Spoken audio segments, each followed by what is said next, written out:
stand or whatever you want to do. That's cool.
Okay.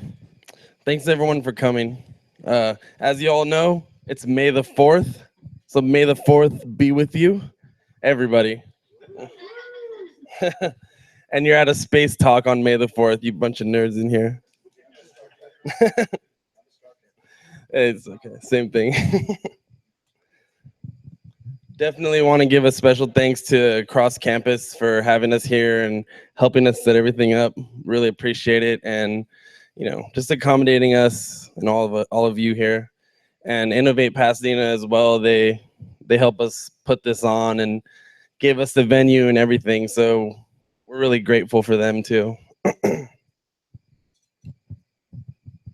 So this meetup is a recurring meetup here in Pasadena, and we're figuring out how to live in space because, that's just something we're gonna have to do. If you heard about what Stephen Hawking said in the news, he said we only have 100 years left on Earth. So we're gonna have to figure out pretty quickly how to get off this planet, live in space, on different planets, space stations, whatever you can think of out there. So basically the topics that we try to cover in this meetup are, we have kind of a technical side of things a lot of the times, and kind of human considerations, which would be more like non-technical stuff, politics, economics, health, society. And then the technical side of stuff, transport, power, anything that's involved with actually traveling through space and the science that goes into that. So if you look here, this is kind of the agenda for the meetup. We have two guest speakers, Randa and Keegan, and then we're gonna have a little jam session where we're gonna put the tables in a circle and everyone can participate and speak what's on your mind about the topic we choose. And after that, we're gonna explain a little bit about Space Cooperative, which is the company that I'm with, and platform prototype and some stuff we're doing with CubeSats. So yeah, like I said, thanks everyone for coming, and I'm gonna give the mic to Patrick to introduce some of the speakers today. All right, thanks, Braden, for the introduction. So as Braden said, we have a couple guest speakers today, both CEOs and co-founders of their own aerospace-related companies. The first one we're going to hear about today is Randa Milliron. She's the CEO and founder of Interorbital Systems. And even if you're not in aerospace, you've heard about the need and desire for more affordable space launches, space travel, and maybe even the commercial space race to the moon. We can all say that Randa Milliron is part of that space race and part of that effort to make space launches more affordable. In fact, to be the most affordable. And in her presentation today, you'll hear a little bit more about that. So without further ado, please give all your attention to Randa Milliron.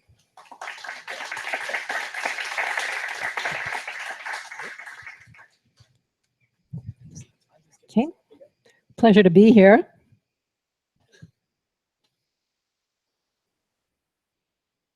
How many aerospace people are in this room? Interesting. And everybody else just likes space? Is that it? Yeah. Wants to go?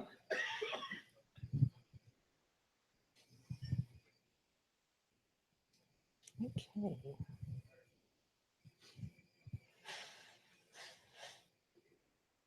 Okay, super. Thank you. My company has been around for quite a while. We founded it in 1996 in Mojave at what is now called the Mojave Air and Spaceport, then the Mojave Airport. Just looking at that, is there any reason why that is up there? Yeah. Yeah, not sure why that's reading out. Okay, that's good. Okay, great. So we are a rocket manufacturer and a spacecraft manufacturer. We make every part of our vehicles, from the engines to the guidance systems. And we are proponents of what's called a modular system that is made of identical modules. In this case, our CPMs, this rocket single unit, is the basic building block of our entire fleet.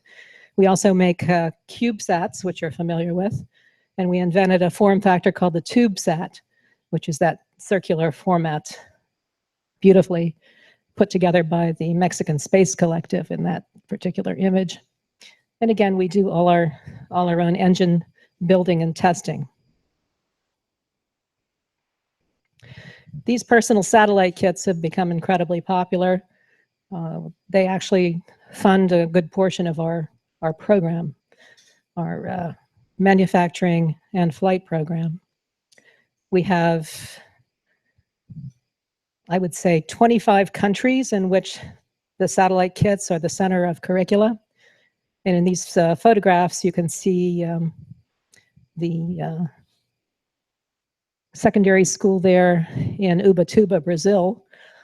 They built a kit. You can see the girl in the center there doing her work on that kit. And that satellite was flown to the ISS by the last Japanese cargo vessel and deployed. You can see it exiting the ISS, and it worked splendidly. There was another TubeSat on board as well, and in the company of many other CubeSats. So this new form factor can be used as an art piece, a scientific instrument, or just an on-orbit platform for anybody who wants to do on-orbit science.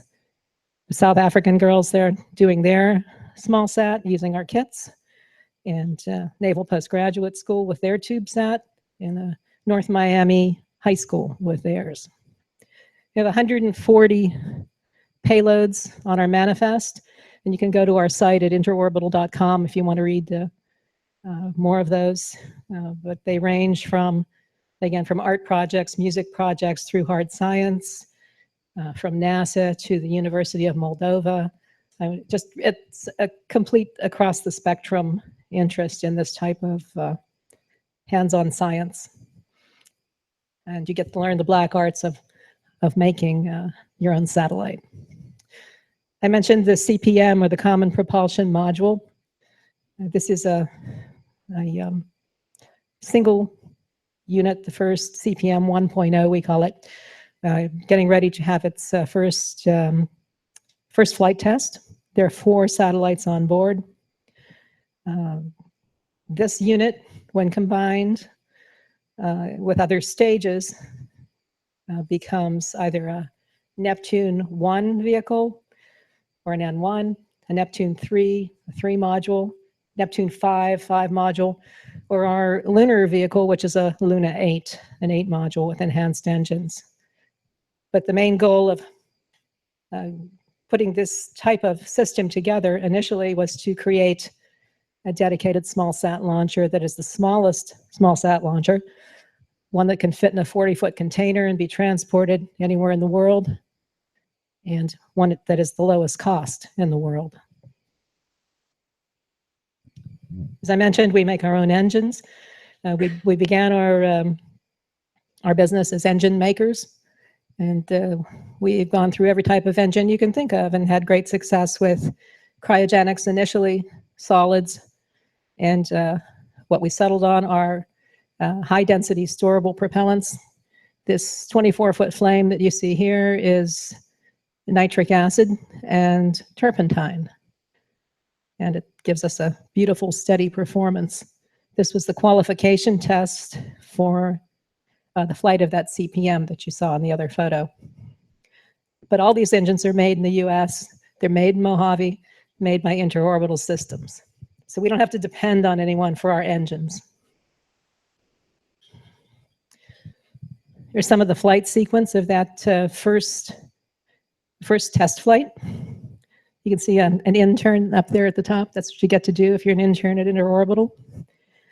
And that flight was successful, carried four small sats for testing so they could actually experience what the G-forces were like, the vibration of the flight, all the things that they would need to withstand on the actual orbital flight that they're booked for.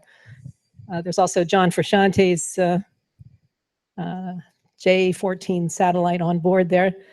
That was a very successful part of an advertising campaign for his new album. It took off on this rocket, then went to a virtual satellite track.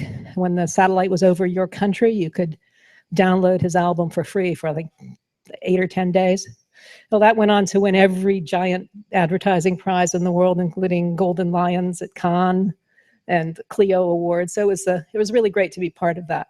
That was really interesting. Here's some of our guys working with the carbon filament winder. These machines are really, really expensive. So we thought, well, we're not going to spend $250,000 on a machine. Let's make it. So we did. And as you can see by that lovely weave, it was quite successful. We just tested that tank today, and it exceeded the operating pressure by 1,000 PSI. So we are very, very happy with that. And I don't know if you're aware of what carbon filament winding means in terms of spaceships, but you get the strength of steel, essentially, with the lightness of aluminum. And actually, it's stronger than steel in this case, and very, very light and robust. So that's what we like. That's kind of our secret weapon. And we're getting ready with 3 more, setting up our production unit to make nothing but these upper stage tanks and the main body tanks, which are about 28 feet long. And here's some here. These are the prototypes. Over there with the green lettering on it is that rocket you saw flying with a new coat of paint after it was recovered. That's the CPM 1.0. And in the foreground here is the CPM 2.0, which is an enhanced performance upgrade, that we like to call it. It's quicker and easier to build. And this is going to be the core of all our satellite launch fleet. This is the new CPM. So if I put 3 of these together, I have a vehicle that can reach the moon with a tiny, tiny payload. If I put 8 together with a bigger engine, a 20,000-pound thrust engine, we can win the Google Lunar X Prize, which we're part of. Now here's the vehicle, the 3 unit called the Neptune 3 or N3. That is going to be used in a precursor mission called the Lunar Bullet, which is a lunar impactor. We're just going to try to hit the moon. We'll be happy if we hit the moon. But it has a small excess payload on it of about 1/2 kilo. And we're going to be selling that 1/2 kilo. I'll talk a little more about that later. But the other vehicle on the, what is that, left, is the N8 Luna. That's 8 common propulsion modules that are longer than the other iterations of the design. And they hold more propellant. again, they have a 20,000-pound thrust engine. We just finished putting in our docking station for our mobile launcher and test gear out at our test site at the Mojave Air and Spaceport. So we'll be doing our ground tests and coming up on a flight test of our guidance system, which should be quite interesting. We also have a lunar lander called the Virus, because it has little virus legs. Looks kind of cool. And that we'll use that as actually to test the software. We have a number of missions planned. Many of them are sold out. Most of the orbital vehicle initial launches are sold out. But we have several moon missions coming up, including that X Prize bid and a private sector mission to Venus, which has always been of interest to me. If any of you read Ad Astra, if you look at the 2005 issue, I have an article in there on, it's called The Floating Cities of Venus, Terraforming Earth's Evil Twin. Which rather be where there's too much than too little, right? Anyway, we're working towards the establishment of a lunar base, and that's a permanently occupied lunar base for research and for tourism purposes. So I hope you all have the moon and Venus and Mars and other destinations in mind, because we'd love to take you there. A little more on the N8 Luna. As I mentioned before, we have the lowest cost launch vehicles in the world because we have a CONOPS methodology of ocean launch, which differs from most people. Most people go to a standard spaceport. We are our own spaceport. What you see here is the spaceport. It's the rocket and the ballast unit. We get a license for a latitude and longitude at an ocean location. And because we can change that location, our customers can get a variety of orbits that they would never get from the established spaceports. So this whole program that we have is an exercise in simplifying the vehicles, simplifying the launch methods, and making it cost effective, which I think is important to all users. I mentioned the excess payload on our lunar impactor mission. That's the N3 launcher. We're asking $500,000 for that half kilo. And I don't know if you know what the price of going to the moon is these days, but if you say 40 million, that's cheap. You know, so do I hear 500,000 from anyone? It's up for sale, I'm serious. So we're using the Luna 9 method, and this is actually a test for our Google Lunar X Prize lander and rover. We're going to use a kind of egg-shaped lander. As you can see in this lower, maybe you can see it in the lower image. That'll allow it to end up after rolling in an upright position so that the antennas will be facing out and not buried in the regolith. But this is a notional drawing of what type of experiment you could have in there. You could have a growing experiment. You could have equipment test experiment. You could send your dog's ashes. I mean, any number of things could be, could be used in this particular scenario. But to do, for us to do the test launch and then be able to do some science would be a real thrill. So this is what the mission is about, and it'll be the first lunar soft landing. As the lunar bullet goes in for its impact, this payload gets kicked out the side, and it lands on a retro rocket, one of our solid Minerva engines, and a airbag system. So very much like the Russian Luna 9. Okay. But what this is all leading up to for us is to establish the lunar base I mentioned before, a lunar research station, and all these launches are leading up to that. We're looking to have an operational station with the very beginnings of that in about 2021. 2018, we'll start putting equipment on the moon. With all of our launches, there'll be something left behind that'll be used in the base. We have after the X Prize flight, we have a lunar sample return mission. We've already pre-sold samples from that. And again, these are all funding streams that we have. We have many, including bizarre advertising projects like heating noodles with the heat of reentry, and all sorts of fun things. But in the commercial space sector, everybody goes after money in any way they can. And we've managed to become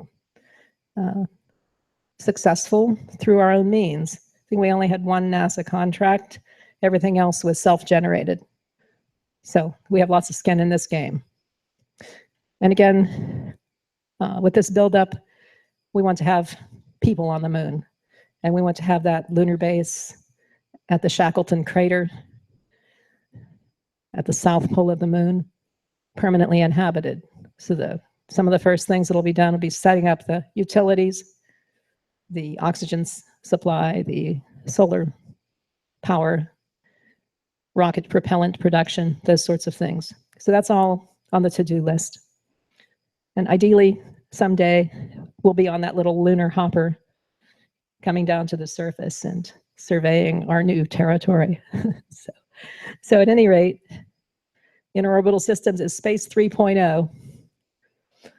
And that's the new definition of commercial space. A system that can make space affordable, lower costs throughout the industry, and hopefully send more people out into the solar system. So I thank you for your attention.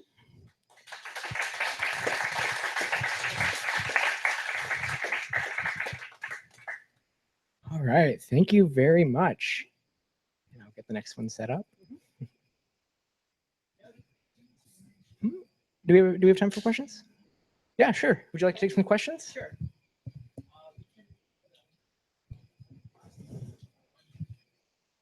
I'll give you a wired mic. So any questions? Test, test, test, test. Hi, can you hear me? I noticed you're using a sea launch. Did Robert Truax's Sea Dragon have any influence for that? Yes, yes. And we met Robert when he was, I think it was around 2004, but we had been influenced by him long before that, because with sea launch or ocean launch, in our case, floating launch, which is without any other apparatus, only the rocket and the water and ballast unit, that was the simplest and most Spartan form of launch. It freed us from paying millions and millions of dollars to use Vandenberg or the Cape. And we could pass those savings on to our customers. Also, when you work in the ocean, there's no limit to the size of the vehicle. People who have airplanes carrying their vehicles are limited by the size of the carrier vehicle. So this is something that we didn't want those limitations. This was a big plus for us to use that. Also, if you've dealt with spaceports at all, you know that there's a waiting list. You can be bumped by any more important type of mission, a military mission, whatever. So we didn't want to get into that whole roadblock. Our whole, I guess, focus on the type of launch we were going to provide was launch on demand. And you can't do that in a regular spaceport, but at the ocean, you can. And again, we have a particular launch location, a launch operator's license for that particular rocket at that location. And we can pretty much, launch whenever we wish with very little lead time on that. So that was another plus. But Truax was brilliant with his Sea Dragon. I loved his whole concept. I loved that crazy weapon he had. And just drop a giant chunk of metal and, it worked the same. It's kind of a man-made meteor. So pretty interesting stuff. Brilliant guy.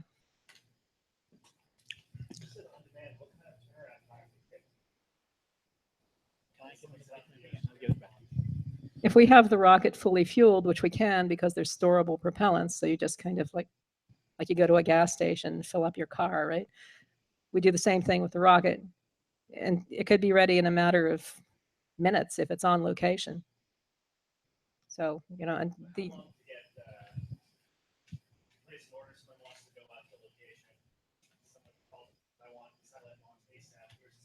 there's some coordination that needs to be done, obviously, with collision avoidance and other things of that nature. But this would be the quickest way you could do it. The trip out to the nearest launch location that we're using is about 8 hours. So once there, it's very quickly ready to go.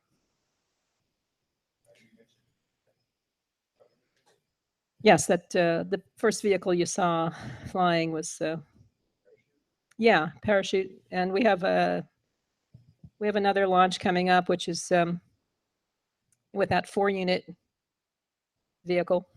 That'll be recovered by parachute as well, and we have 11 payloads on that one.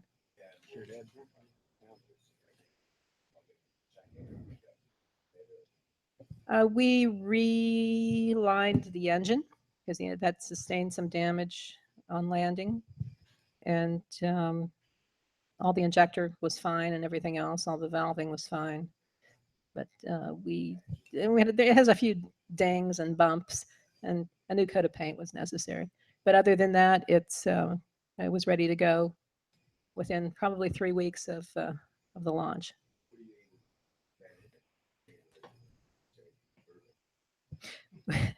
Yeah, we can't launch anywhere unless it's approved. There are many levels of approval that you have to go through. On a rocket like this, there's an FAA waiver that's required. It's called a Class 3 waiver. So it's just slightly less work than doing a license. It's about a 4-month wait to get an okay on that. But that's the type of regulatory requirements that one has to go through to launch a vehicle of that size. Once a vehicle starts getting into the big and dangerous rocket category, you have to go through a lot of red tape, paperwork. But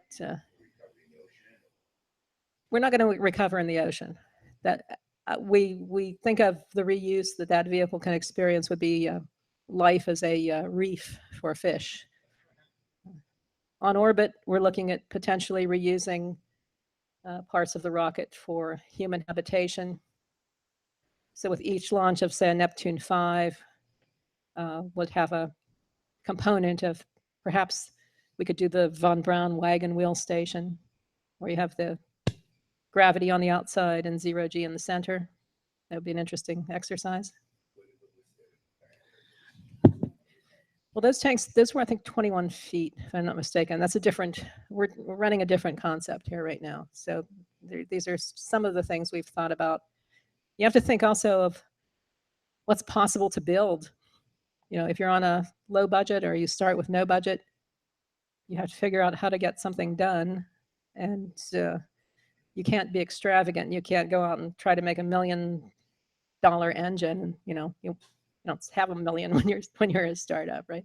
So everything we've made has been the least expensive way to go, and we found a way to make all that work. Are you working anything with graphite or anything that's like Graphene? Yeah. Graphene experiments. We have one coming up on the next launch, but graphite, we use graphite in our engines. Oh, okay. Are you getting anywhere near reusable rockets? Or we don't want reusable rockets. We're not really interested in that. To me, that's superfluous to what we're doing. And these are cheap enough that they can be built and they can be reused, as I mentioned, on orbit or in the sea. I don't like taking the chance on a vehicle that's been through the rigors of an actual orbital launch and having to go through it with a fine-tooth comb to try to find out what might be wrong. Why not just start anew on a low-cost rocket and give your customers the safety margin that comes with that? You mentioned something about doing experiments with the payload. How would you do experiments in the rocket? It has to be moving in space and then you can do experiments? We deploy the payload. It's deployed in either orbit, or in the case of the lunar bullet, it would be deployed on the or land on the surface of the moon. So obviously there's a communication link that you must have. If you're doing, say if you buy one of our satellite kits, that comes with all the components. It comes with a transceiver for two-way communication, solar cells for power, software for power management, all the things you need. The only thing you have to supply is the actual experiment, the payload or the art project or whatever it is that you're putting on board. And you have to get your team together to build the thing. But if you're an academic group, one of those TubeSats that I showed you before, you can buy one kit for $8,000, and that includes the kit and the launch. That's the academic price. Corporate, military, and government prices are. Have anyone been able to solve the problem of microgravity and trying to like make the gravity same as Earth yet? When I mentioned the von Braun space station, if you have a rotating space station, you get a semblance of gravity. And that is something that I think is required if you're doing missions to other planets. Nobody wants to be in zero G and be deteriorating on the way there. You want to be in good, robust shape when you arrive as a colonist. So you have to have artificial gravity. I mean, that on our vehicles, that's required. That's something that will be a definite must have. One more question before we can get up. Oh, sorry, Bill. I think he had his hand up first. I just had a quick question. So obviously you've considered the issue of microgravity in orbit and in transit to the moon, but with regard to dealing with microgravity on the moon at the permanent habitation base, is there anything? There's been talk that living in 1/6 gravity may extend human life by 25%. So we're interested in exploring that. So we have medical experiments, medical programs that we're looking at setting up there to see what the outcome of that will be. But better to have 1/6 gravity, and you can find a way with, some sort of weighted shoes, whatever. There are ways to at least exercise yourself if you do intend to go back to Earth, or maybe you want to stay on the moon, or maybe you want to stay on Mars. Neither one of those places is a paradise. They're always, and there are dangers, that are inherent. You can't just step outside on Mars and suddenly it's like Earth. It's been portrayed that way. Same thing on the moon. So just dangerous, cool places to go. Thank you very much. Thank you, Rhonda.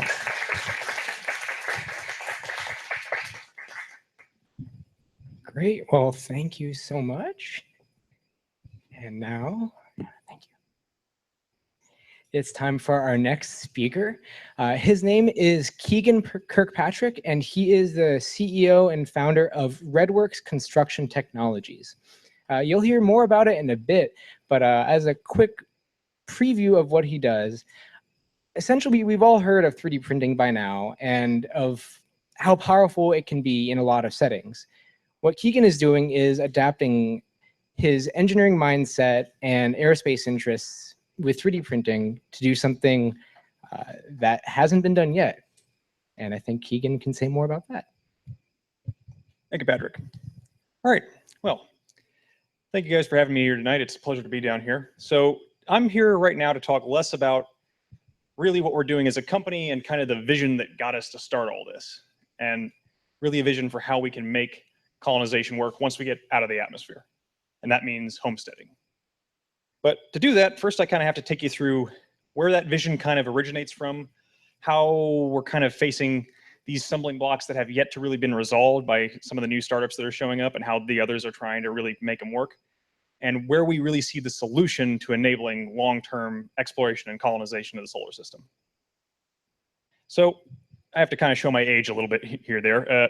Back when I was growing up, and actually I think I'm among people who've had this experience to some extent, I remember distinctly going to the fairgrounds with my parents, and NASA had this big tent set up where they were kind of really trying to showcase what they saw as sort of the future of life beyond Earth with the development of the Venture Star and the X-33 program. And I remember distinctly this mural that Robert McCall had put together back then, really showcasing what we thought was going to be this, amazing expanded future where anybody would have access and the ability to colonize and be part of this broader space community.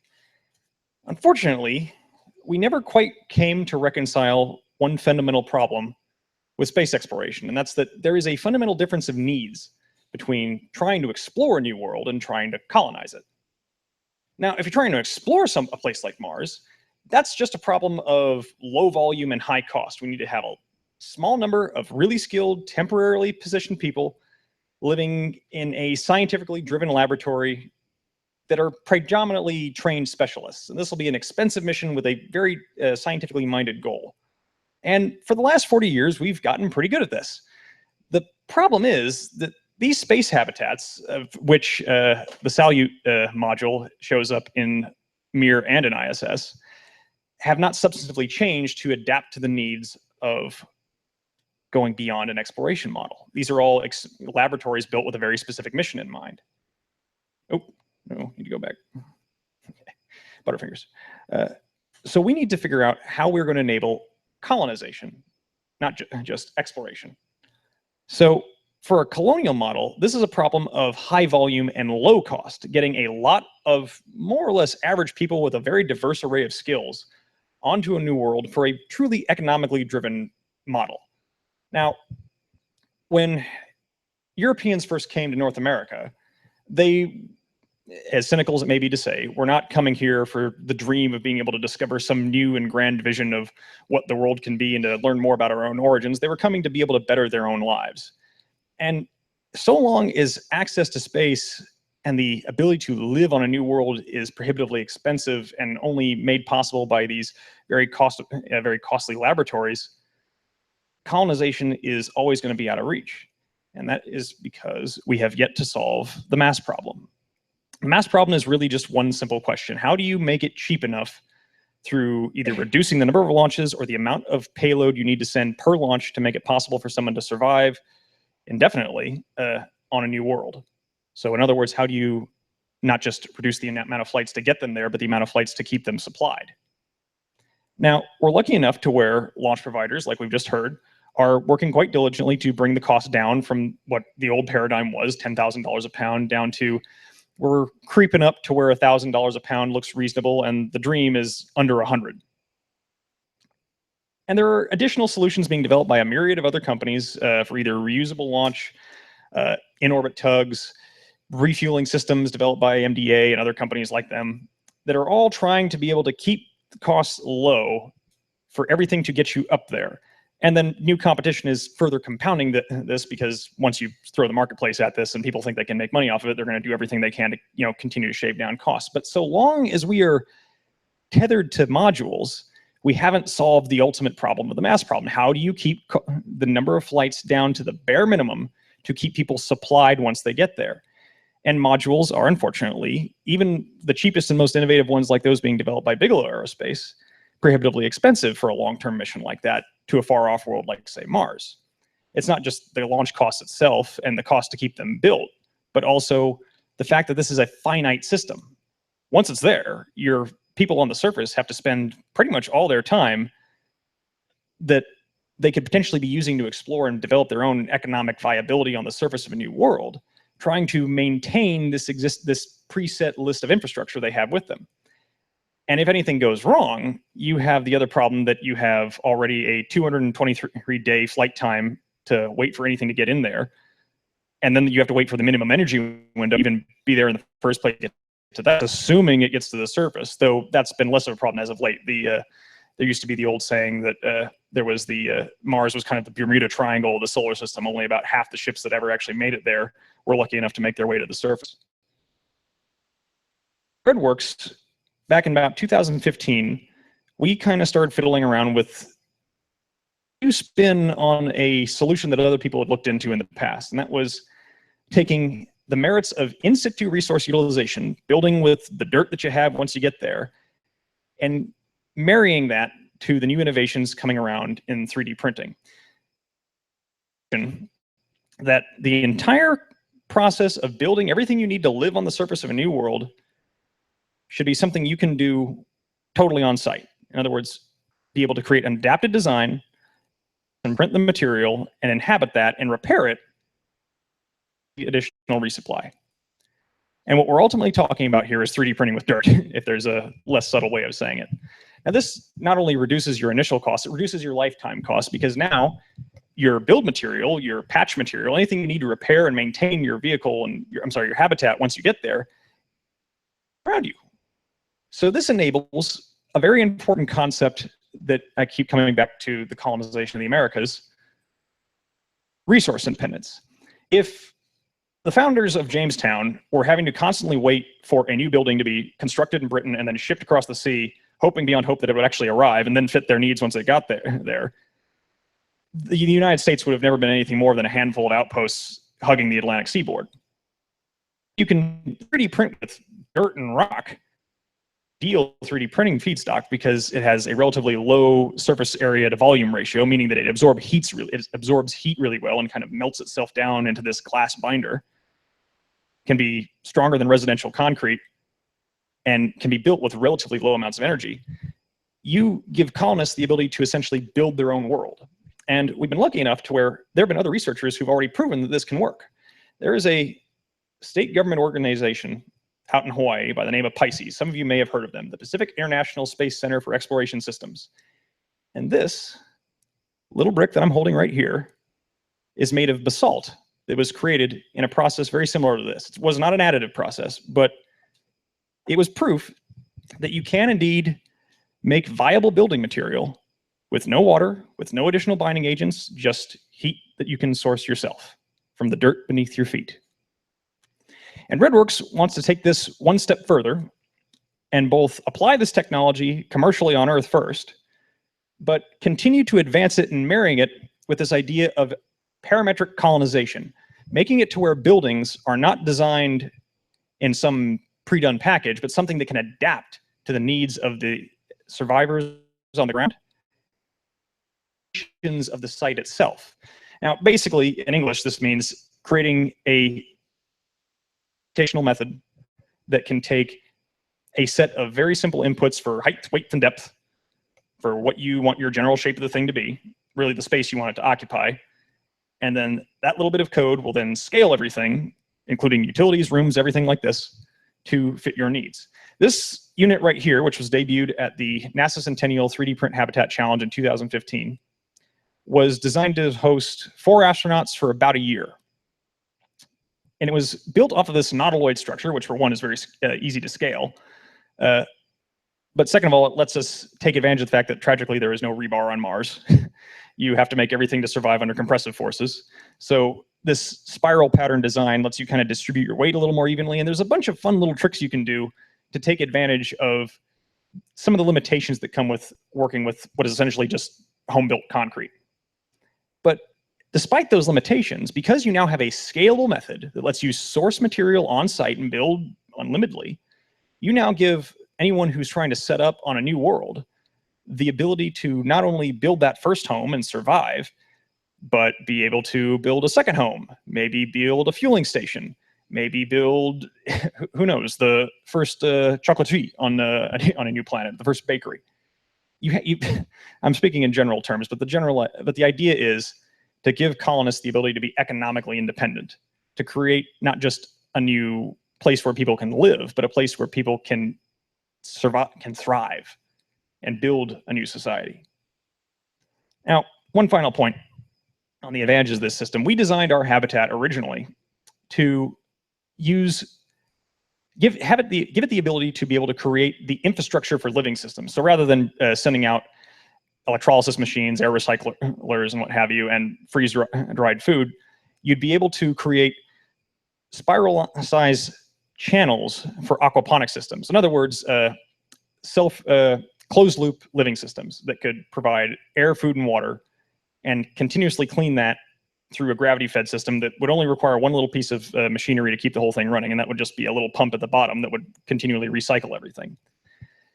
And one of the fun things we kind of stumbled on with this was that if you have it all run down to what's called an aerobic digester, which is essentially a fertilizer machine at the very base of it, you can kind of start generating your own soil base from the solid waste created from the people living on board. And that opens up a very interesting possibility where we kind of combine everything we just talked about here today to take advantage of the natural structures that exist on Mars and the moon.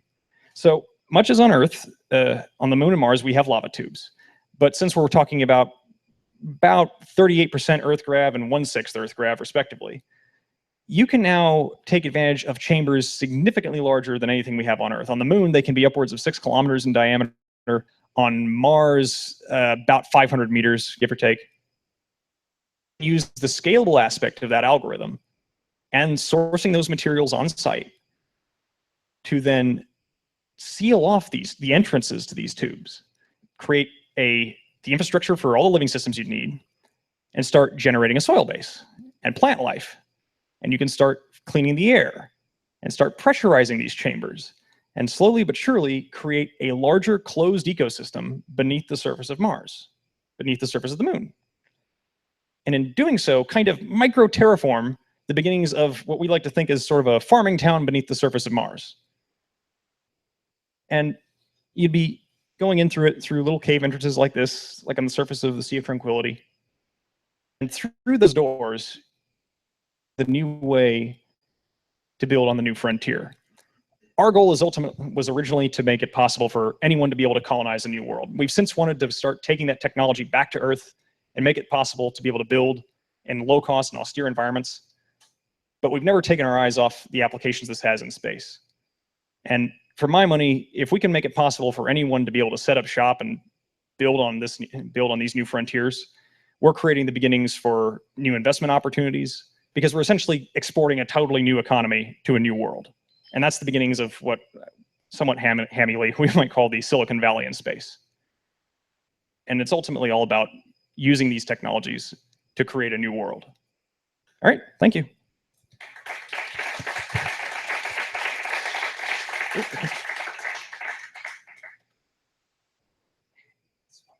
we can pass this one around. Questions, which we do have time for. Use the mic, Ron? Perfect.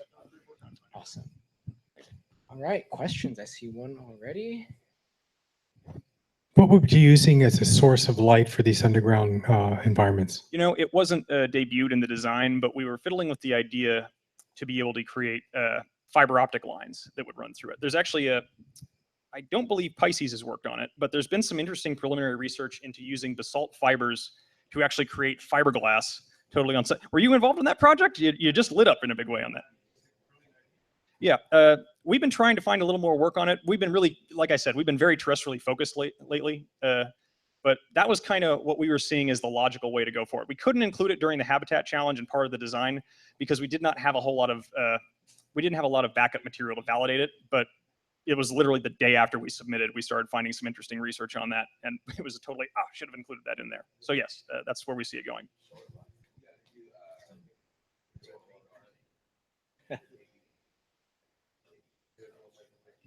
Right.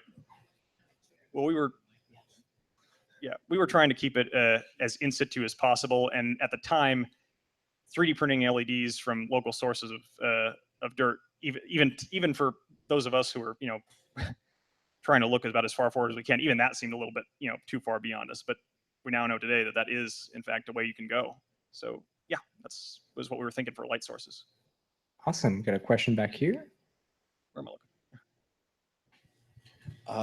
Please forgive me if I'm incorrect, but most 3D printing rigs that I've seen require an exterior support structure, correct? Yeah, great big gantries is what you're thinking of there, where they can only print anything about as large as themselves. When we started working on this, again, this was back when we were very, very space-centric. Today, we're trying to come up with something that's more portable than mobile. We looked at essentially creating a print head that could be bolted onto something like a Kennedy Space Center SwampWorks' athlete program, where you'd have it just stuck on a little arm, and the idea being that it could print not just around itself, but also kind of climb up along these the walls of your structure. Can everyone hear me okay? I have a bad habit of kind of being, there we go. Yep. So right now, we're looking to develop a system that will be more portable on Earth and be more of a traditional brick printer, but we still want to keep moving in the direction of creating a mobile and autonomous system like what we described in the Habitat Challenge. I hope that answered your question. Okay, yeah, absolutely. Would it be possible to consider possibly tandem printers with one building a support structure Oh God, yeah, for the second? absolutely. Okay. There's the work being done in swarm robotics today, and particularly what they call a constellation systems, where you have one robot working and not only working in tandem with another, but giving feedback information to optimize the operations of the whole system are absolutely fascinating. We're getting way beyond my own experience as an aerospace engineer, but from what I've seen so far, to me, it's not a question of if we can do that. It's literally, okay, how much money do we have to throw at the project to get it done? That's awesome. Thank you very much. This gentleman right here. Yep. Pass the mic over. I'll play devil's advocate for this, but there's a lot of data on return on investment for abstract research, for exploration, right? I don't understand how you're attracting investors to have an ROI on colonization. They're at the bottom of the gravity well. What do they bring back to the party? Well, there's been a number of different people who have talked about this who are frankly smarter than me. The best argument I've seen has been twofold. Elon Musk, from what I understand, wants to essentially sell real estate on Mars. I've heard a number of talks about how Mars, if necessity is the mother of invention, then being on a planet that humans are utterly unevolved to be able to handle is going to make Mars the ultimate innovation factory of the universe. So for me, it's always been about literally that concept of exporting a new economy to a new world. It's literally virgin frontier. So if you're a company that knows that a lot of people are traveling to Mars on the belief that it will be beneficial to them, or just because they're crazy, like if we're being honest, most of the people in this room probably, and want to just go there because it's something that's always driven them.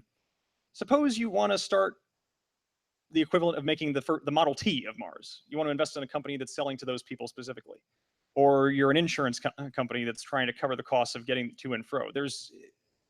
It's an abstract thing to say, and I understand where you're coming from, but for me, it's always been a build it and they will come kind of scenario. But that's not what you build a business plan on, and that's why Redworks is trying to take this technology back to Earth for now and try to make it possible to be able to build in austere environments and create new solutions for construction on Earth first. Great, thanks.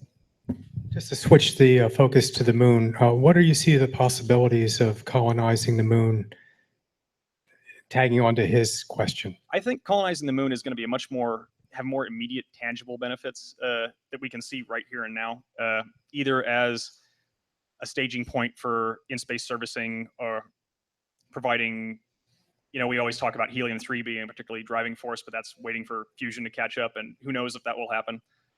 But the research aspects of being for the moon are very, very interesting to me, because there's already been some initial research done on the space station where it could show you what types of biocrystals you can make that you can't make on Earth. I mean, you can make extremely efficient insulin production in low gravity environments. You can make silicon wafers for computer systems with less energy. So the moon, I think, is going to be a much more directly servicing existing economies on Earth rather than trying to export totally new economies beyond it to what Mars might be. Hope that clarified a bit there. Oh, there we go. I have a question about power. So how are you, if you're able to land on Mars, how are you able to get the power from the sun to underground tunnels if you're trying to build that? Well, as we talked earlier, we wanted to use fiber optic systems for solar energy, and the general idea is that the habitats would be low to no energy systems, that they would be surviving off of sunlight, they would be able to input it. But like I said, there is a pump system that provides them up. So our idea is that after the printer was done printing out the big habitat, it would essentially park itself, in a sunlight friendly spot and use its own power source to be able to provide immediate energy to the habitat itself. There has been some very interesting research done lately by people, frankly, a lot more smarter than I am when it comes to material science, on how you can produce silicon wafers for solar cells totally on site using, I think most of the research was done on the moon, done for the moon, sorry. So for my money, something like that would probably be sourced as well. All right, I think we have time for one more question. Anybody out there, especially those of you who haven't had one yet? Okay, awesome. Thank you. Basic level. With this. Are you talking about the printer actually printing the entire structures or printing components that be used to, like, I bricks? think I just straight skipped right over that part, didn't I? Yeah. Yes, our goal during the Habitat Challenge was to design a structure that could be printed entirely from the ground level up totally on site as a single unit. Right now, the thing we think we're going to be able to go for market entry on Earth first is going to be like a brick printer. So it will be something that can use the additive and design-driven aspects of 3D printing to be able to create idealized, I used to say bricks, but it's really modular components. If you ever want an idea of what that's like, drive down to SciArc, Southern California Institute of Architecture, and talk to those kids, because what they're doing with modulars blew me away. And being able to create custom modular components like that, we think is going to be the way to go terrestrially for now. But eventually, it's going to be a totally built as one unit kind of thing. Excuse me. Great. Well, I think that means we're moving into our next segment of the meetup. So everyone give Keegan another round of applause.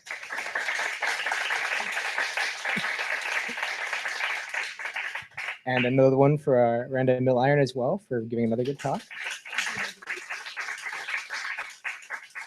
Now I'll pass it off to Srinath. Hi. So you heard two awesome speakers speak about what they're doing. Now, for a change, we want to hear you speak. So we have a slightly different seating arrangement for this, which will actually facilitate speaking among the audience. So just give us like 2-3 minutes to move the chairs around a little. Maybe you can stretch your legs in the meantime, and we'll get back. We'll get started in like 2-3 minutes here. Thank you.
Everyone, I think the seating arrangement is ready. You can take your seats. And let me get in.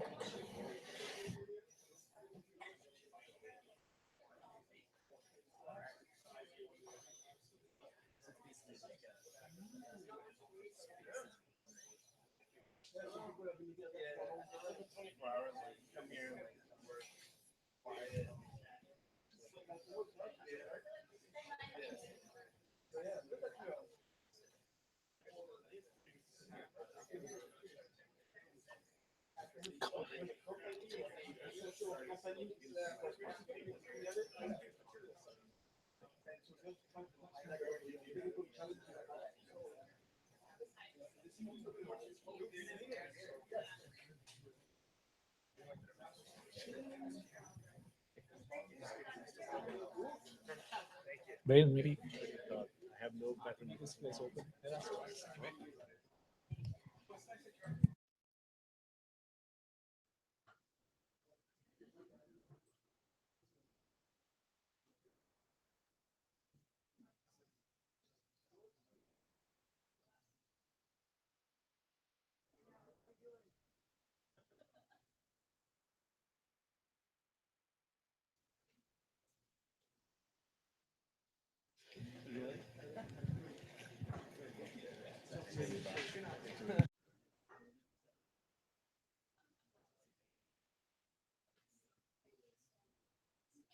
Okay, I think almost everyone is here.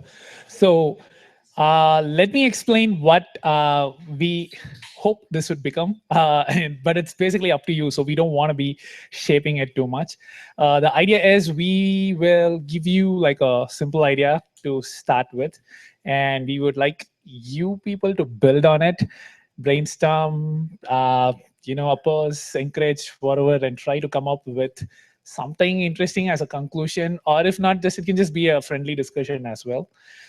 So the point I want to reiterate is it is going to be completely your energy driven. I'm just going to be passing on mics. That's all. So probably, unless it gets really interesting and I also start talking, but I would try not to do that.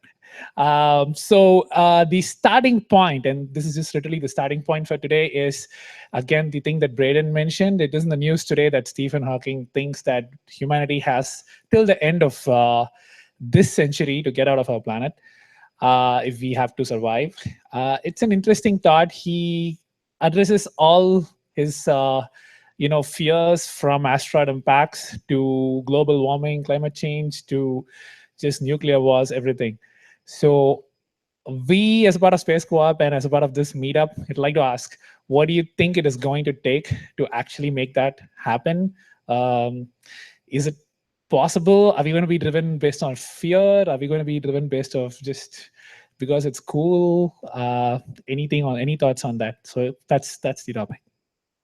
And oh, 1 second, please speak into the mic because we are live streaming it, so and it gets an audio feed from the mic. So if you don't speak into the mic, you're not going to be heard. So was that pre or post prediction from Hawking, pre or post Trump? Or is it 80 years now that we have Trump? Yep, I'll let someone else answer that. But I can tell you one thing: he had a 1,000-year prediction earlier. It has been scaled down by a factor. So, there's a saying I think everybody's heard: it's wherever you are, or wherever you go, there you are. I don't think exporting the people that cause the problem to a new planet is going to solve the problem. I envision new conflicts and new wars and all of that stuff on Mars as well. You can't escape climate change, you have to solve it.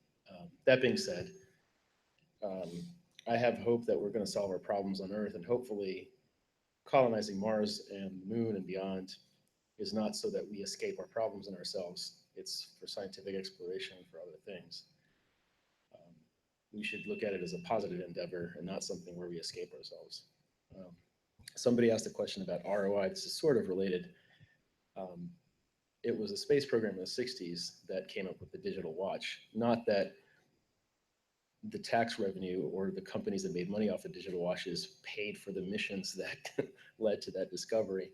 But when you have to innovate, and I think you mentioned that necessity is the mother of invention, there's unknown unknowns. We have no idea what innovative things are going to happen to survive and thrive on Mars. Those technologies, those ideas can always be fed back to Earth and manufactured here to help our economy. I think that's one thing about our ROI that we just can't predict ahead of time. Thanks, sir. Good points all around, and I always appreciate a good Buckaroo Banzai reference. Yeah. Oh, here we go. A little better. So for me, it's a combination of that and trying to sort of understand that the moon and Mars and how those economies develop are not mutually exclusive. In fact, there's a pretty good chance the development of the moon will likely influence and encourage the development of Mars. In other words, if you want to put this in really simple terms, the second investors on Earth know they can make boatloads of money off of developing economies on the surface of the moon, the logic is going to be, okay, where's the next virgin frontier where the margins can be nice and high? And the answer will inevitably be Mars. But how do we get to the moon in the first place is the interesting question. Now, I think ULA has a little report out there called CIS Lunar 1000.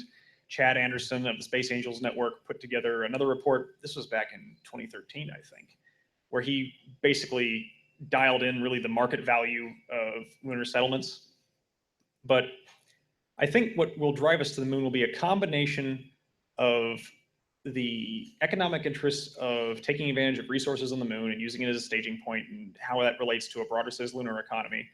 But it's partly going to be driven, I think, maybe as a matter of national interest at the end of the day. Not just for, I'm not trying to, put it in, big spooky terms of, weaponizing space, but let's not forget that the same space program that birthed Apollo gave us Telstar 1, gave us early warning satellites like the, I think it was the Vesta program was what it was called way back when. It was DARPA's first satellite. There is a greater and growing need to protect against anti-satellites that are being developed, to be able to protect against solar flares. We're no longer just benefiting from space, we are dependent on it. And more hardware needs to go up there to be able to secure and maintain everything that we've already got flying and everything else that we're already talking about putting up flying. I think SpaceX announced yesterday they're talking about 4,400 satellites starting to launch in 2019. For those of you wondering, that's 4 times the number of active satellites currently in orbit right now. Last year, it jumped by, I think, a factor of 10% from the 110 satellites that were launched out of India, I think. So more and more hardware is going up there every day, and the economic and day-to-day life interest that it brings is something that needs to be protected. So I suspect CIS Lunar will be used initially at servicing all the little mid-levels of the economy that will go to keeping everything flying, from in-space servicing to refueling. The moon will end up being kind of a staging point for a lot of that, along with the asteroids. And we'll see kind of this expanding out of the existing space economy beyond Earth and to the moon and Mars and asteroids. That's my 2 cents.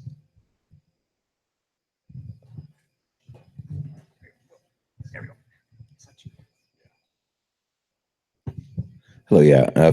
In 2010, I started working on disrupting fear and greed and replace it with play. I've never met a millionaire that works as hard as a teenager playing World of Warcraft. They won't eat, they won't shower, they won't sleep, they won't.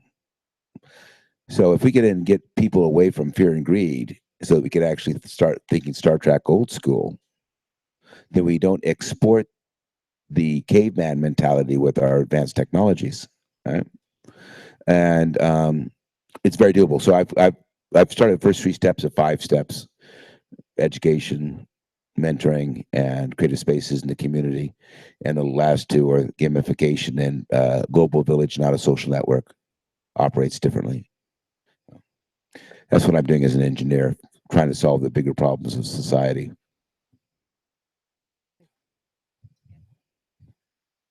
One of the reasons we decided to build the railroad to the moon, as it were, is the basic overpopulation problem of this planet as it stands now. I mean, if you really want to save the Earth, you find a relief valve, a way for people to exit, maybe go on to a better life. Because if we just keep breeding here, it's not going to be a very pleasant place in a very, very short amount of time. So for us, it's at interorbital. That's one of the main, I guess it's the main focus, really, is save the planet by leaving it.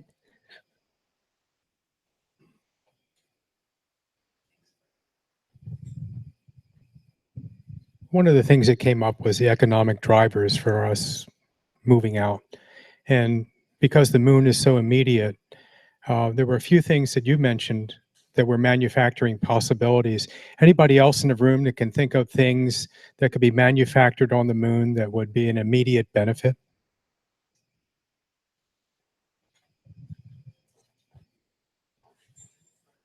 I was curious. I was listening to the lecture. I think, what is the velocity of the moon around the Earth that, you could actually fire a rocket in the direction of a planet with the additional,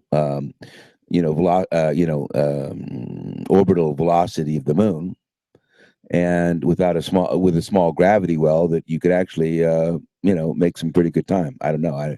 I just thought about you guys were talking, so it's not a well thought out idea, but.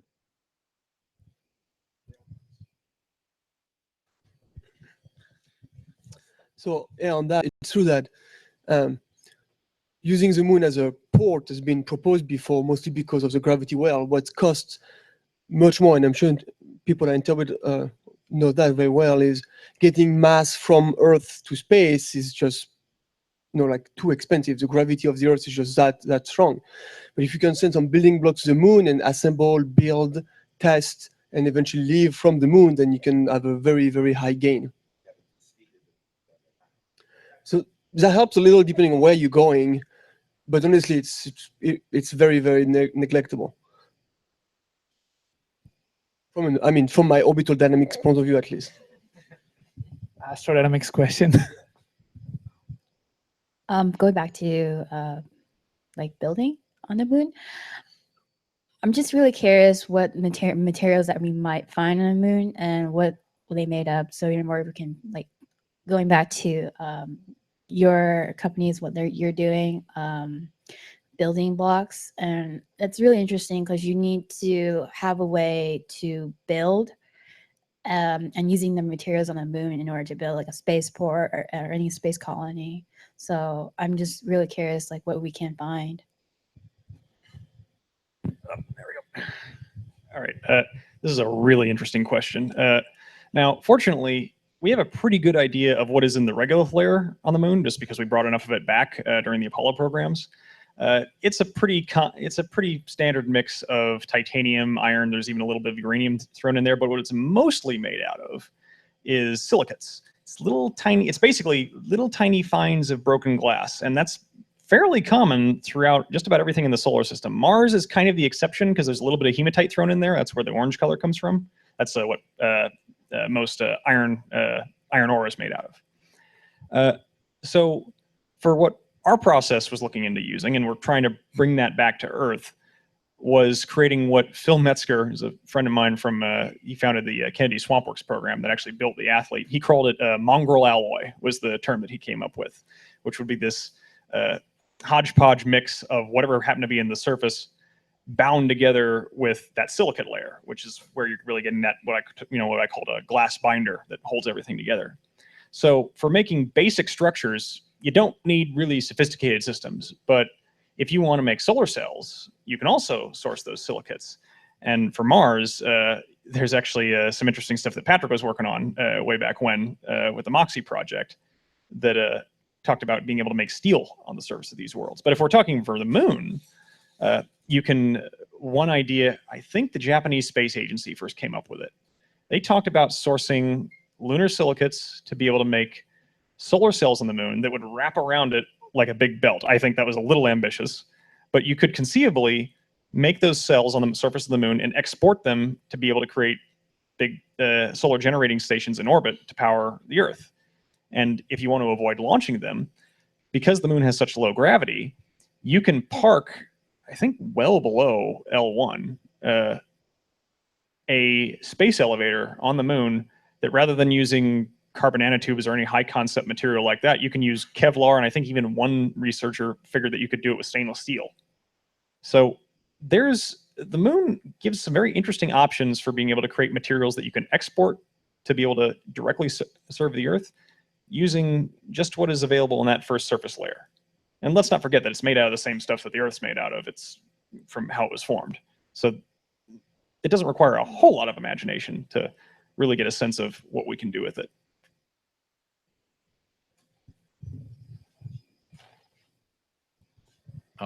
I know it's a slightly off topic and a little bit outlandish, but with regard to potential, I guess, monetary sources for that, and also related to materials, it'd probably be a lot more socially acceptable for asteroid capture projects to have them in orbit around the moon, as opposed to having to convince people to bring it around Earth, which probably wouldn't be very popular.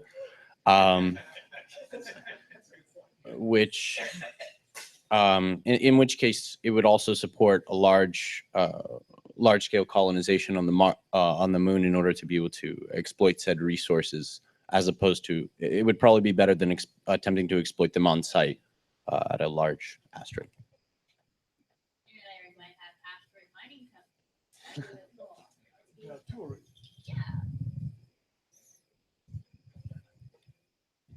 Yeah, that's one advantage of the moon. You don't have weather. You don't have any air to pollute.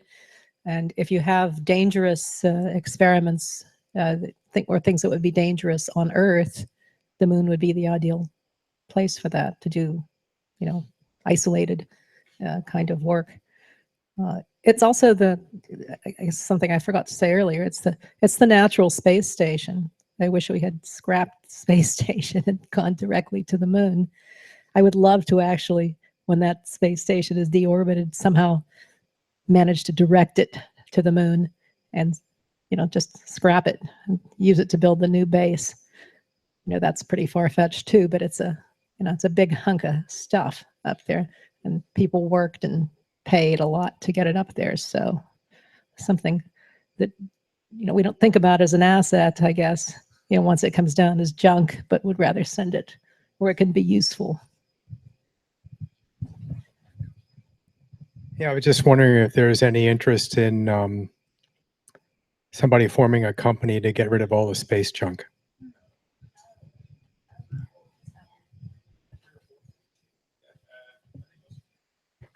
Well, I guess going on top of that too, I mean, going on what she was saying about the amount of money and effort that's spent to get a lot of that space junk up there. In addition, or rather than trying to remove it, is there talk and ideas about moving towards repurposing the space junk in use of other projects?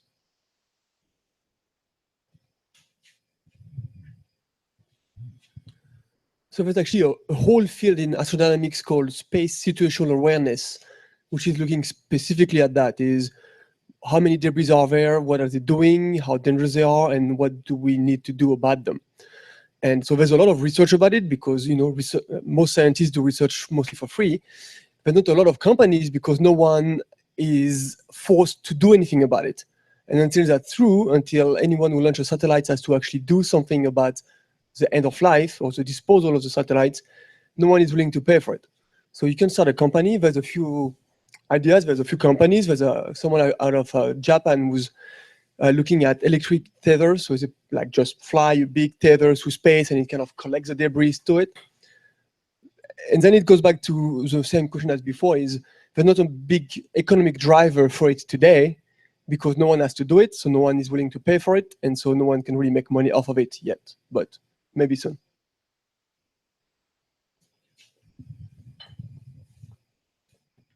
And I should expand, not just to get rid of, but to maybe harvest or recycle some of this. I know some of these satellites are atomic powered, so I don't know if there's any things there that you could actually, gain money from.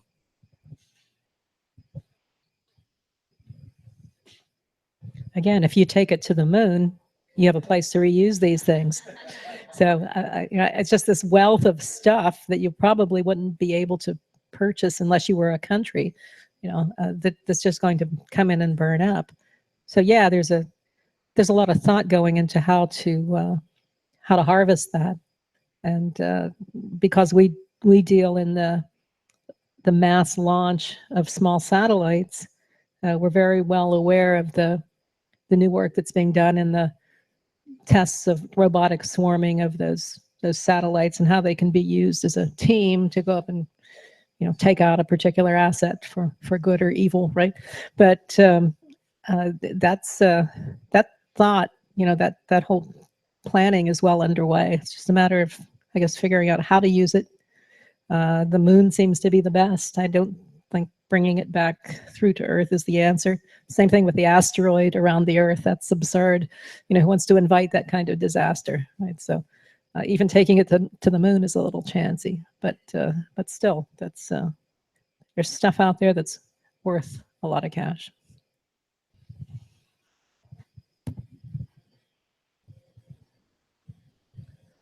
So your question over there about what can we manufacture made me stare into my phone for the last 5 minutes. I had the lucky opportunity to work on the Curiosity rover at JPL, and I found this webpage that kind of lists the things that they found on the surface.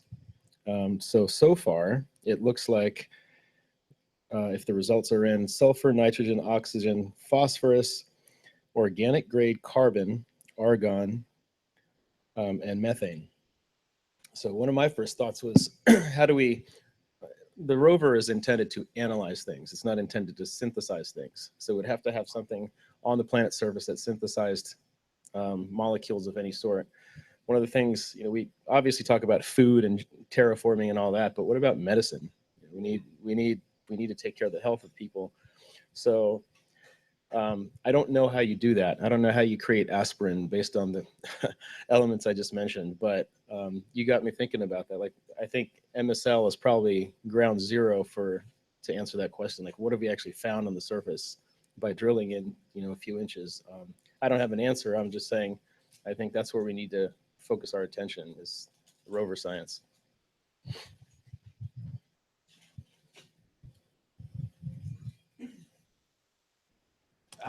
Okay, looks like a bit of a silence here. And Loic, I'm going to pick on you, sorry. Because there was a question about wrapping the entire moon with solar cells. And I know you have done a lot of research on this. What are the problems of doing anything on the surface of moon? So if you want to talk about that. So, but Like, is it possible to actually have solar cells wrapped around without changing its plans? oh, okay. So one of the problems with the moon and anybody that doesn't have an atmosphere is stuff hits it, right? On the Earth, when you see the shooting stars, it's beautiful, it's pretty, but it's essentially mass of rocks burning through the atmosphere. No atmosphere on the moon, the stuff just hits the surface. And if you were to look at an astronaut visor from back in the Apollo days, just a few hours later, it became opaque just because of those micro impacts that just impact the surface of that visor and essentially just kill the transparency. So if we're talking about solar cells, solar arrays, whatever on the surface, it's great. The lifetime of, say, solar array will most likely be very, very short, because same thing, the small meteorites will hit it, and eventually you'll just lose all conductivity. So that's, I think, what you were hinting at. I look back to, you showed some of the lava tubes, the caverns on the moon, which is actually what I talked about last month. So I know a little bit about it because that's my paper. And, and so that's actually exactly what I was saying, that this is most likely the easiest way to go initially. Just find the entrance, get in there, do your thing, and eventually build more. And at this point, you get rid of that problem of the meteorites, you get rid of the problem of the temperature variations, and that's kind of a big step forward.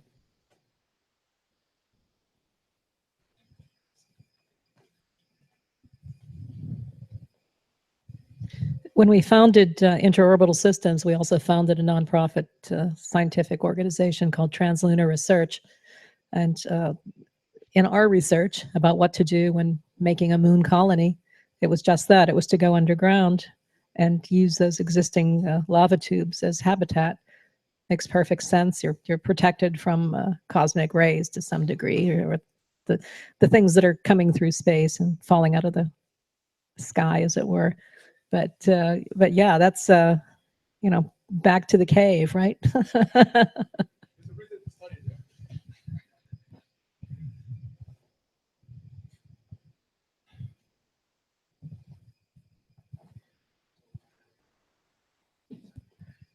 I'm going to meander a bit, but I want to tie together a few conversations that have been going on so far. So everyone here has been alive in the 90s. You remember those Nokia brick phones that could survive anything? If you saw one on the ground today, would you even bother like picking it up besides to put it in the trash? throw it down.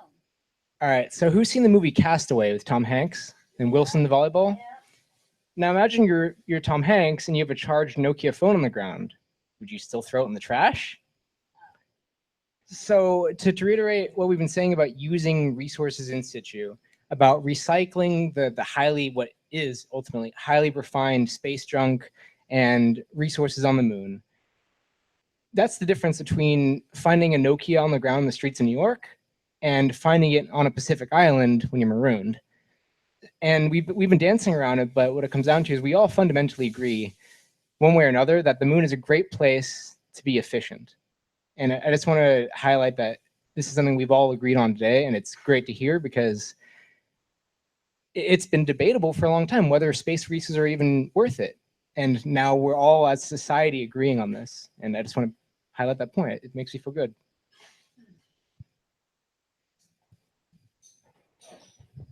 Yeah, you know, half this planet we couldn't live on without animal skins, you know. And we, with fear and trepidation, we're like, you know, let's leave this planet because we've trashed it and stuff. I really don't think that's a good motivation. I think it's actually better to be driven with exploration and colonization with curiosity, as opposed to fear of exiting this planet, you know. And when the people left St. Louis, the Arch of St. Louis, to California, Oregon, it took 6 months to go to California, Oregon. And they didn't take, you know, timber and bricks and sod with them. So, I mean, we're not doing anything very unique in this thought process at all. And I really think we should move away from the idea of exporting greed. You know, the only reason we should go to Mars is because we can make money. I don't think that's a good reason to myself. The Virginia colony was a flop, you know, because of the greed component. So I think it should be, this planet actually needs to not be looking to space for fear.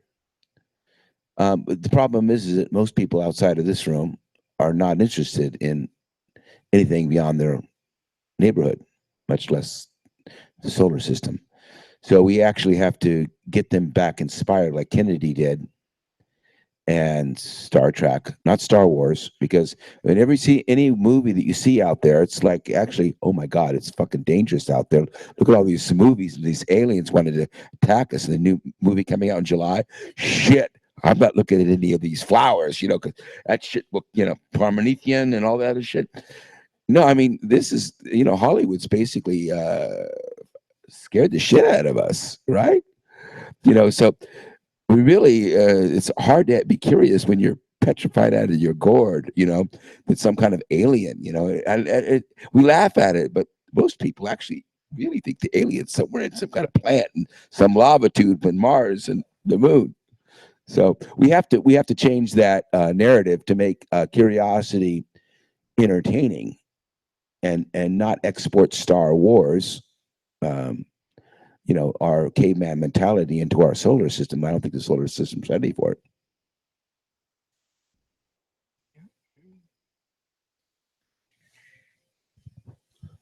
So I completely agree with what you just said.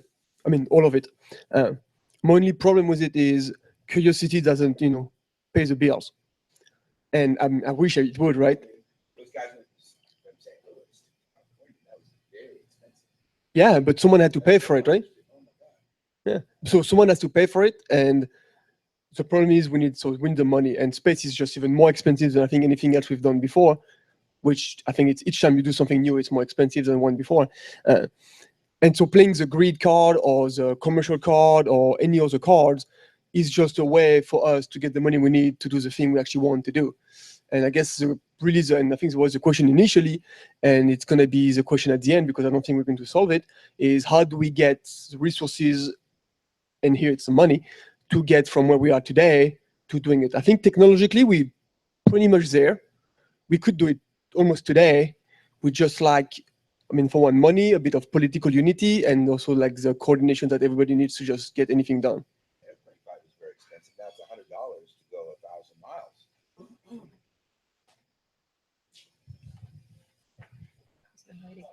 He's been waiting. I guess one of my questions that's kind of been brewing in the back of my head over this entire discussion with, you know, terraforming or inhabiting a new planet or anything like that is usually when you send a group of astronauts over to do research or something like that, there's usually an agenda.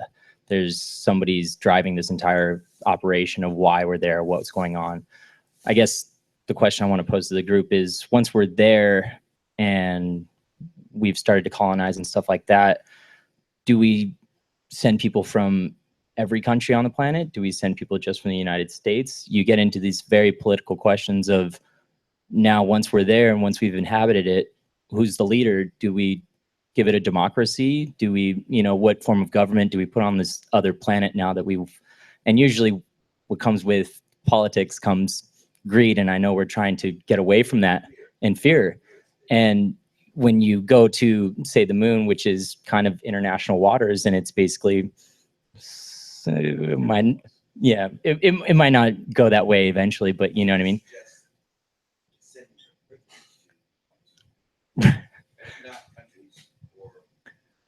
Just human beings in general. Right. But I mean, human beings eventually have their own agenda or develop an agenda. Just straight open-minded people. There we go. I guess that's my question to the group. Sure. Yeah. Who was first? Who was first? You go, and then okay. You know, this is going to be such a bummer answer overall. We've had a lot of talks like this have tried to treat space exploration as if it is somehow divorced from politics, and in some cases, even that politics is a matter of engineering. It's not. It's a matter of interests. If we go to Mars, it would be a wonderful thing to suggest that it's going to be done as some kind of international exploration. You know, a proto-Starfleet is going to head out there. I sincerely don't think that's going to be the way it's happening. It's not a question of what I want to happen. It's a question of what will happen. This is when we have to start incorporating kind of a realist theory mentality towards it. So it's going to be a question of who's going to pay for it, who is going to see it as a vested interest to do it. Because while the Jamestown colony, it's right, the London company didn't make money to any of its investors. But the fact was, people believed at the time that they would make money off of it. And as an asset to Britain, North America was a major exporter of raw resources and an importer of material goods. And under a mercantile capitalist system, that worked out great for the nation as a whole. So I think we have to ask the question of who would benefit enough from a manned mission to Mars to pay for it. SpaceX seems to believe that they'll be one of them, for a list of reasons that I'm sure we're not being told the whole story on. But if I had to suggest what country would probably do it, it really comes down to really just whittling down the list of who's going to have the money to pay for it in the first place. And this is a much longer conversation that comes into geopolitical theory that would be here all night if we started trying to tear that apart. If I had to say with a straight face of who I think it would be, probably the United States.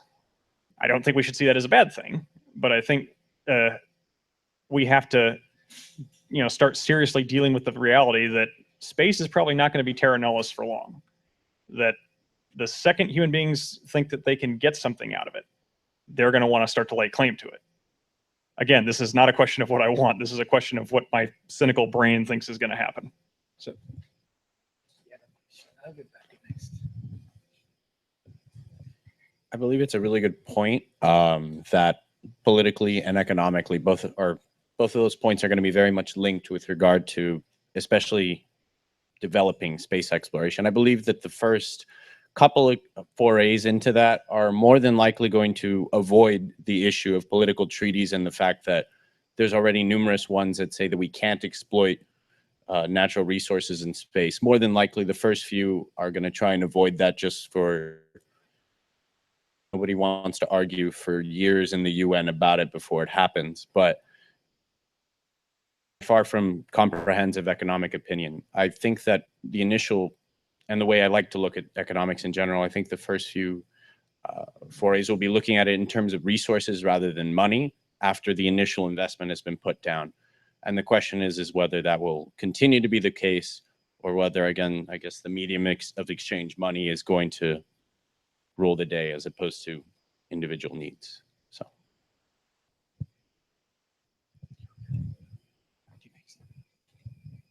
Well, I certainly subscribe to the Jamestown theory. I mean, if we look at the past, you know, getting there is one thing, but once you're there, you establish a presence. The United States definitely has a leg up. I was just today looking at why didn't Russia get to the moon before we did, and I haven't quite gotten through all of that. But the infighting was a major factor in the Russian politics there. China and India are showing great strides in their space efforts. So the question really gets to be, who's going to get there first, who's going to establish a presence, and who's going to get the return on investment first? I think most of the things you were talking about were missions by governments to establish colonies.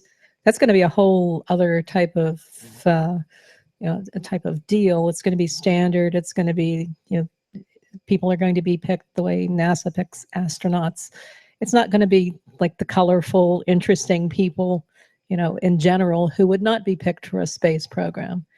And we're planning to do a commercial, corporate lunar base completely independently, and it will be a different type of animal than a governmental corporate base. And somebody was mentioning before about getting people interested in going to space. That's not my job. You either have the interest or you don't. And I don't think you can convince somebody that they have to feel guilty if they don't have an interest in going to space. And the exploration that you were talking about is built in to the whole thing. Just by going, that's there. You are already exploring by virtue of going. That doesn't necessarily mean that that's your driving force. And the people you were talking about coming, say, to this country, initially were coming because they thought the streets were paved with gold. Wasn't that the case? People are motivated by money, and I don't think that's necessarily greed, as you were talking about. I think it's just an improvement, something new, and that's adventure, that's exploration, to see if you can change your, perhaps a boring lifestyle. Want to do something different. It's out there. And just to remind that the fear is a great motivator, and so is survival. And I think one of the big things that keeps coming up is, how much time do we have left on this planet? The people that came to this country that were not native to this country came here because they had to, not because they were looking for adventure or looking for a profit. They were looking just to survive.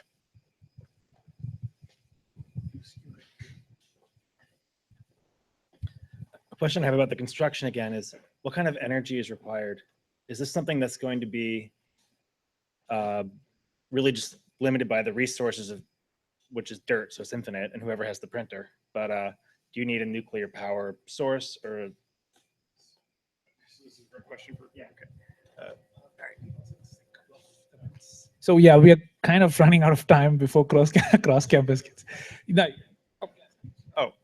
Well, the one we're working at to deploy on Earth would take a 50 kilowatt generator or less. To make bricks, 250 an hour. So yeah, you could do it off of a fairly standard platform. The one that was going to be used in space was going to be like a full fusion sintering or something like that, to where it would be like a strong solid glass, whereas the ones that I would kind of demonstrating are like closer to more of a brick material. But yeah, you can do it at pretty low energy. So, anyone else? Since we've only got a few more minutes. Not trying to hog much. Anyone wants to give concluding comments? Oh, perfect. I want to plug a free education platform that has about 12 or 15 courses in aerospace engineering, like rocket propulsion, space dynamics, primarily from professors from India, but they do have closed caption for English, so get through that. But it's all free, and you can learn a lot about the different things. I'd like to encourage you guys to maybe contribute, add content.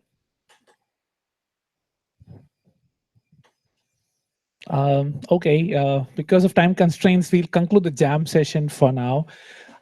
So before we actually conclude the entire presentation, first of all, thank you for that awesome jam session. I always, even the last time I felt the same way. This is one of the hardest sessions to end. It feels like people just start talking and then it's like, oops, we run out of time. But anyway, so just a quick couple of things about who we are before we actually close. So let me do that now. Yes, so you heard me speak. I'm Srinath, by the way, and you heard Braden introduce us, and Patrick also introduced the speaker. So we are all part of Space Cooperative. We have a couple of people. One of them who brought us together is right now in Iceland ordering pizzas for us. So that's really what she did. So anyway, it is. It's so what we're trying to do as a group is to build a collaborative platform where people can come together at even a very beginning stage of actually meeting like-minded people, and starting from there, actually designing space missions, probably getting funding for it, and actually launching it. So it covers the entire spectrum of getting people together all the way to actually launching. So yep, we are, so the platform might look something like this. These are actually spec design, so we don't have the final thing up and running. We are targeting a beta launch sometime really soon, but it is going to, like, these are a couple of snapshots of how the website might look like. Here is Patrick, as you see him there. And there are a couple of projects that he works on and what he has done. You could select one of these projects. Let's say it's going to be about Mars. I don't know how much it's visible here, but you could select Mars, for example. And if you are interested in a mission that's going on about Mars, depending upon what your interests are, if you're an artist, you might have a different angle to contribute. If you are a aerospace or astrodynamic person, then you have a different angle to contribute, but you can go in and start talking to people and actually building missions. So we are trying to grow this and build a global community. It's important for us to break down the barriers we're just talking about. So one of our co-founders, Yalda, she's right now kind of on a world tour trying to get as many communities as possible together to make it a really truly global platform, as opposed to being US focused or any one country specifically focused.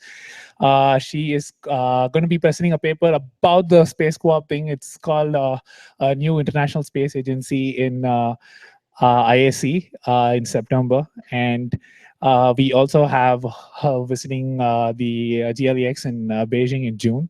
So we are trying to spread this, and as a part of this, and I'm going to hand it over to Patrick now to talk about it, we also are building a small CubeSat because we think doing something with the actual mission might help the platform build in a more organic way. So I will give it to Patrick here.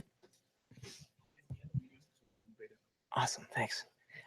So another thing we're doing, like Srinath said, is a CubeSat mission, and specifically a CubeSat swarm mission that we're calling Connect.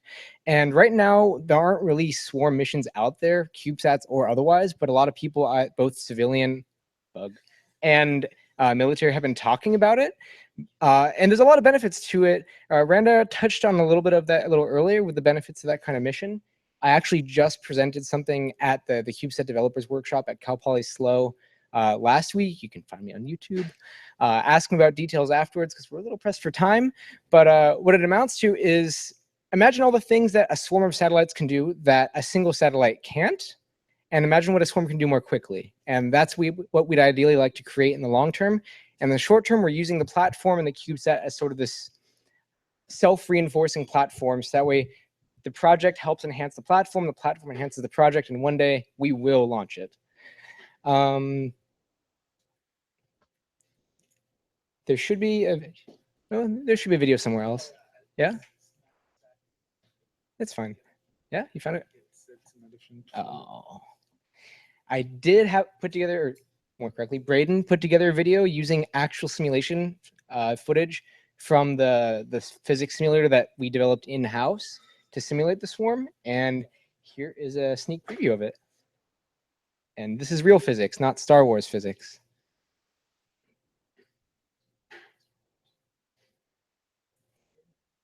And that is an asteroid from JPL that we took off the Near Earth registry because it had the same letters as my initials. Oh yeah, totally random. And like I said, this is in-house. This is not proprietary software that costs thousands a year to have a license for. And our goal is to make this entirely open source and collaborative so everybody can benefit from swarm technology and not just the players who can afford to pay for it. Yep. You got it?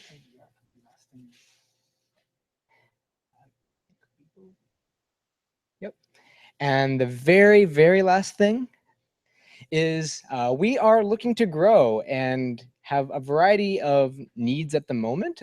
I mean, I can read them out to you, but essentially what it comes down to is ITAR, which is regulations compliance with export controls, because the US military doesn't like it when we send certain things abroad.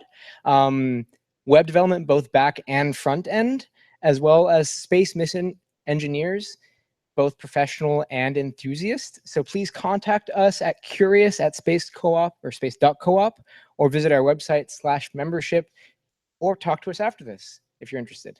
Thank you very much for all attending. And after this, we'll be having our group social of some sort. Thanks.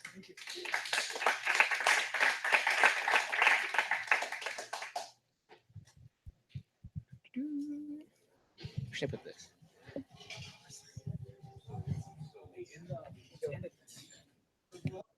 Ceremonious ending.